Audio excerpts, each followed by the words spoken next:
یا الہی بخش دے سید کو روز حشر تو۔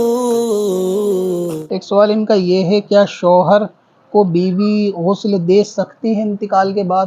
کہ حضرت علی نے حضرت فاطمہ رضی اللہ تعالیٰ عنہ کو غسل دیا تھا ان کی وفات کے بعد، ایسا لوگ کہتے ہیں کہ حدیث پاک کے اندر۔ پہلے تو یہ کہ صحیح حدیث سے یہ چیز ثابت نہیں ہے کہ حضرت علی نے حضرت فاطمہ کو غسل دیا، وہ بھی وفات کے بعد بالفرض۔ اگر پہلی چیز یہ ہے کہ ایسا نہیں ہے۔ دوسری بات یہ کہ جب کوئی کسی کے کام کو کرنے کے لیے حکم بھی دیتے ہیں نا، جیسے مثال کے طور پہ بادشاہ نے فلاں دیش سے جنگ کی، تو اب اس دیش سے جنگ کرنے میں بادشاہ نے خود جنگ نہیں کی ہوتی بلکہ اس کے سپاہیوں نے جنگ کی ہوتی، لیکن نسبت یہ دی جاتی ہے کہ اس نے کام کرا۔ اسی طرح حضرت علی نے کفن کا انتظام کرا، غسل کرا، یہ کرا وہ کرا، تو اس کا مطلب یہ ہے کہ انہوں نے غسل کرایا۔ ام ایمن رضی اللہ تعالیٰ عنہ کی دائی نے غالباً ان کو جو ہے وہ غسل دیا ہے حضرت فاطمہ کو، اور حضرت علی نے غسل دینے کا حکم دیا ہے۔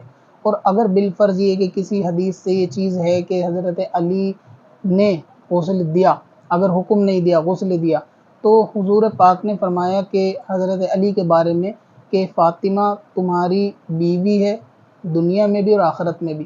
تو نبی پاک کے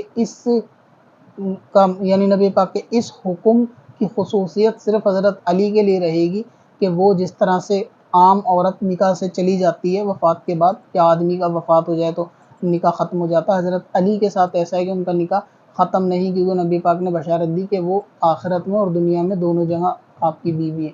تو اسی لیے اس پہ قیاس نہیں کیا جا سکتا عام مرد پہ یا عام عورت پہ کہ ان کا بھی رشتہ ختم نہیں ہوگا، کیونکہ جو غسل نہ دینے کی بنیاد ہے وہ موت کے بعد جو ہے وہ نکاح کا ٹوٹ جانا ہے۔ جب کسی آدمی کی وفات ہوتی ہے تو اس کا نکاح ختم ہو جاتا ہے، اسی طرح عورت کی وفات ہوتی ہے تو شوہر کا اس سے کوئی تعلق نکاح والا نہیں بچتا، تو اس لیے وہ عورت اس کو غسل نہیں دے سکتی۔ اب اپنی قضا عمری نمازوں کا حساب لگانا ہوا اور بھی آسان۔ وزٹ کریں qazakalculator.smswarsi.com پر اور اس کیلکولیٹر سے اپنی تمام قضا نمازوں کا حساب منٹوں میں کریں اور ڈاؤن لوڈ بھی کریں۔ کب سے اپنی خطاؤں کا شمارہ